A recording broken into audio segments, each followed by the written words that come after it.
It usually begins in the quiet moments, the ones no one else notices.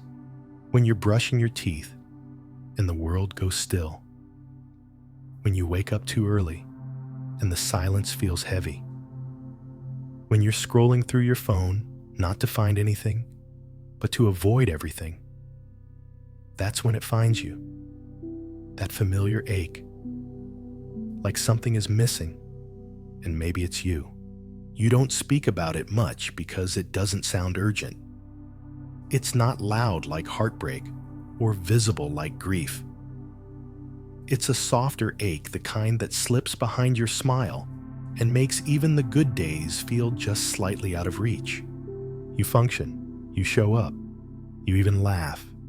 But underneath, there's a part of you always scanning the horizon, waiting for something to finally make sense. And maybe no one's told you this, so let me. You're not broken.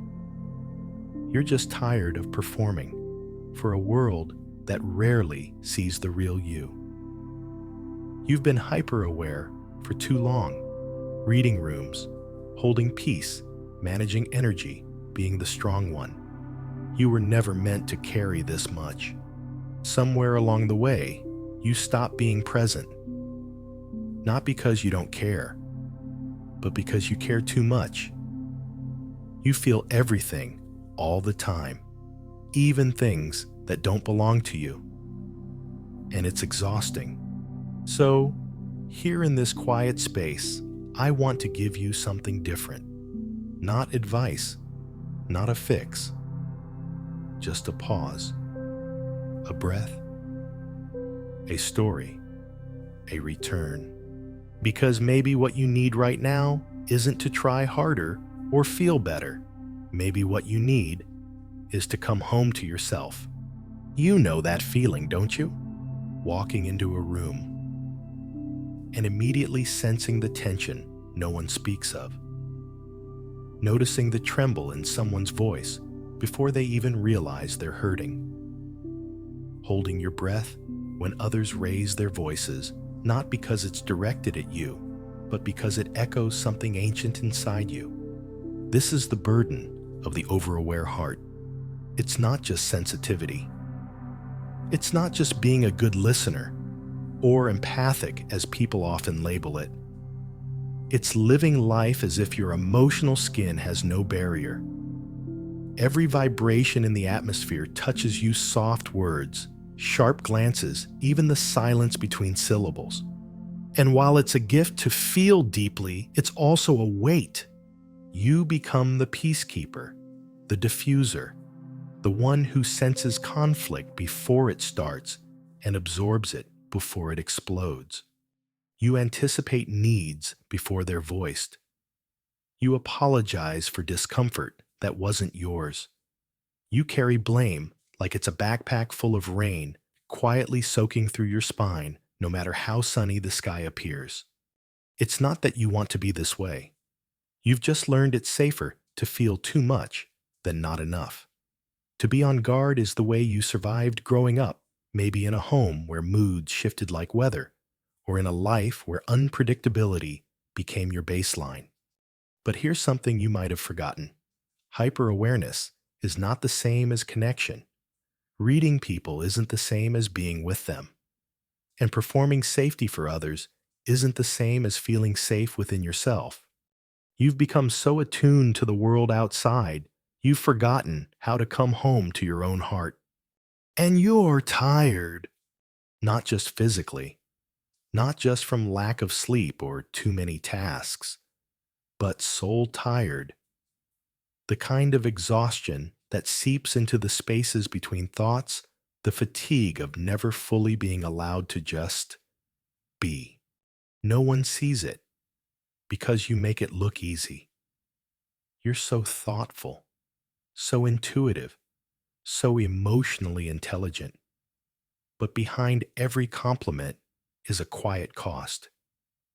And sometimes you wish someone would ask, who's holding you while you're holding everyone else? Let me say this to you now. You don't need to read every room. You don't need to fix every silence. You don't need to be on just to be worthy. You are allowed to turn down the volume of the world, even if just for tonight. You're allowed to breathe without explanation. You're allowed to feel what is yours and gently return what is not. Because healing doesn't mean feeling everything. Sometimes healing is learning to feel less, not from numbness, but from clarity, not from shutting down, but from choosing what's truly yours to carry. And right now, beloved soul, you've carried too much. Anna always ordered the same thing: a lavender latte with oat milk extra hot. She'd smile when she said it, always with her eyes just a little too wide, like she was trying to reassure the world she was okay before anyone had the chance to ask. The barista, a young man with tired shoulders and kind hands, knew her by name. But he didn't know the version of Anna that sat in her car 5 minutes before walking in, practicing her smile in the rearview mirror. He didn't see the flicker of hesitation in her eyes the moment between pretending and showing up. She chose pretending every time. Anna wasn't fake. She was just tired of being real and being met with silence. Tired of feeling too much in a world that praised keeping it together. So she became who they wanted her to be: the friend who remembered every birthday, the coworker who volunteered for extra shifts, the daughter who never complained even when her heart was breaking. One morning, she sat in the corner of the cafe. Same drink, same smile. But something was different. She watched two strangers at a nearby table, an older woman gently brushing crumbs from her partner's shirt, laughing softly at something unseen. And for a split second, Anna felt it. Not envy, but a kind of ache. A longing to be cared for without having to earn it. She stared at her reflection in the cafe window. And for the first time, she didn't recognize the person looking back. The smile felt painted on. The posture felt borrowed. The presence felt vacant. "I'm here," she whispered more to herself than anyone else. "I'm here, but I don't feel like I'm living." That's when it clicked. She'd been living as a mirror reflecting everyone else's light, but never holding any of her own.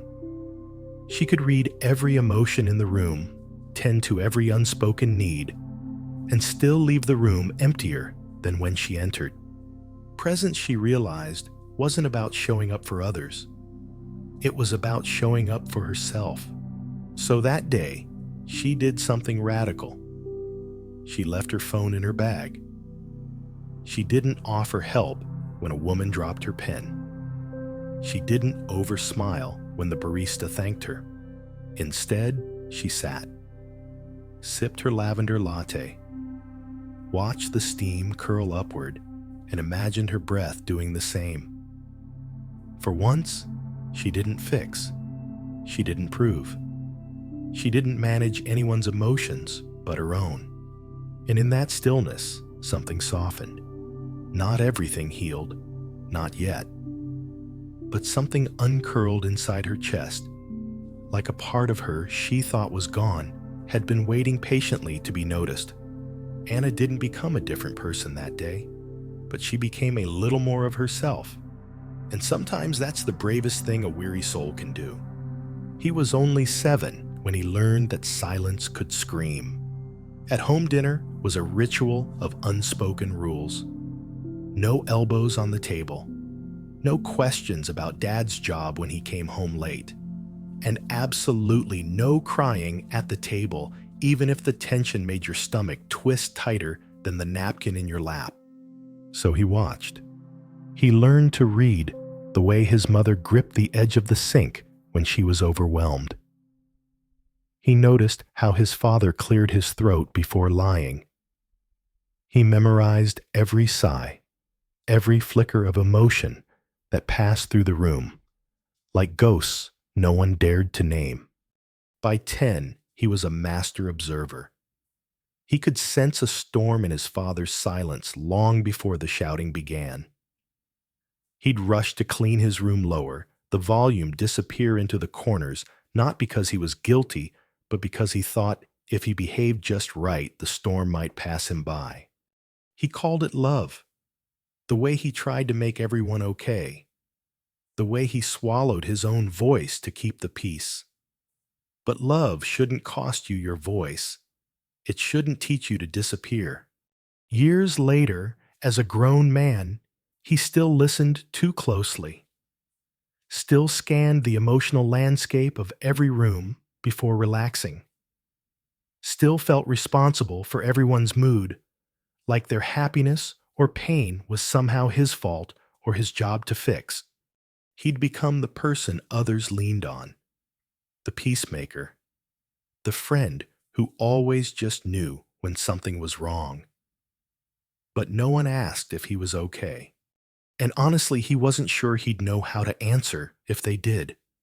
Because when you've spent your whole life absorbing the world, you forget how to hear your own heart. What do I want?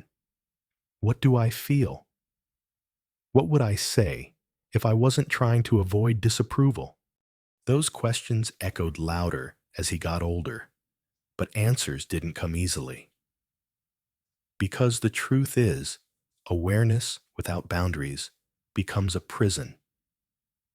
And he had built his entire life around the bars. But one night, sitting alone in his apartment, the lights low, and the city humming outside his window, he allowed himself to say it out loud. I'm tired of knowing everything, except myself. It was a small sentence, but it cracked something open. He didn't need to stop being sensitive. He just needed to stop confusing survival with love. Because love, real love, doesn't demand you disappear to deserve it. Healing began the moment he gave himself permission to stop performing, to stop explaining, to stop listening so hard that he lost his own sound. And in that quiet, he heard something he hadn't in a long time. His own breath, his own heartbeat, his own becoming. There's a kind of stillness that doesn't feel peaceful at first. It feels like discomfort, like a silence too loud, like the air is holding its breath, waiting for something to make it okay again. That's what it feels like the first time you stop performing. The first time you decide not to chase clarity, not to fix the ache, not to tie the pain up in a lesson and move on, just to sit, to be, to breathe in the middle of the fog, not because you can see through it, but because you've accepted that the fog is part of the journey too. We live in a world obsessed with movement, with answers, with progress, with becoming. But sometimes the most sacred act of becoming is pausing. Stillness is not laziness. It's not giving up. It's not weakness. Stillness is the courage to listen to your own soul when the world has gone quiet. It's in those moments, the ones between action and outcome, that we often begin to feel what's actually inside. Grief, joy, old fear, forgotten dreams, the quiet whisper of a part of you that hasn't spoken in years. And though everything in you may want to do something about it, breathe. Don't move yet. Not every ache requires action. Not every feeling needs a fix. Some wounds close not because you treated them, but because you stopped picking at them, because you stopped demanding they disappear, because you simply let them be what they are and loved yourself anyway. In this stillness, something begins to shift. The pressure releases, the urgency melts, and you start to realize you don't have to earn rest. You don't have to prove peace. You don't have to justify your softness. It's not about becoming better. It's about remembering you were always enough, even when you were silent, even when you had nothing profound to say, even when you were just breathing, blinking being. Stillness lets you meet yourself again, not the version you've crafted for others, but the quiet truth that has waited patiently beneath the noise. And that version of you doesn't need fixing. It needs embracing. So if you're sitting in a moment of stillness today, don't rush it. Let it hold you. Let it show you what healing feels like when it's not forced. Let it remind you you're allowed to stop. You're allowed to not know. You're allowed to simply rest here. You found this for a reason. Or maybe it found you, not by accident, not as background noise, but as something your soul has been quietly asking for a hand to reach through the fog, a voice to remind you that you're not alone in this. Because healing rarely arrives with fanfare. It doesn't knock down your door or come wrapped in lightning bolts of clarity. Most times it whispers. It arrives gently, like rain tapping at your window, asking if you're ready to let it in. And maybe you're not. Not fully. Not yet. But you're here. And that's enough. If all you've done today is survive quietly, imperfectly exhausted, that is still something to honor. That is still grace in motion. You don't have to become someone else to be worthy of rest. You don't have to heal everything today to begin again tomorrow. You don't have to have the answers to keep walking. Let this be your reminder. You are not behind. You are not broken. You are not late to your life. You are in process. You are becoming. And even in the pause, you are being held. You may have wandered far from your center. You may have worn masks so long you forgot the feel of your own skin. But the self you ache to return to, it never left. It's been waiting. Quietly. Right here. Beneath the noise. Beneath the pressure. Beneath the performance. Waiting for you to exhale. So tonight, or whenever you hear this, let it be a turning point. Not because something grand has shifted, but because you have chosen, even for a moment, to soften, to put the weight down, to unclench your jaw, to breathe not as a chore, but as a coming home. And if no one's told you this lately, I will. You are doing so much better than you think. Your softness is strength. Your stillness is sacred. And your story is far from over. Let the world spin without you for a while. Let the light return slowly. You've carried enough. It's time, dear soul, to be carried back to yourself.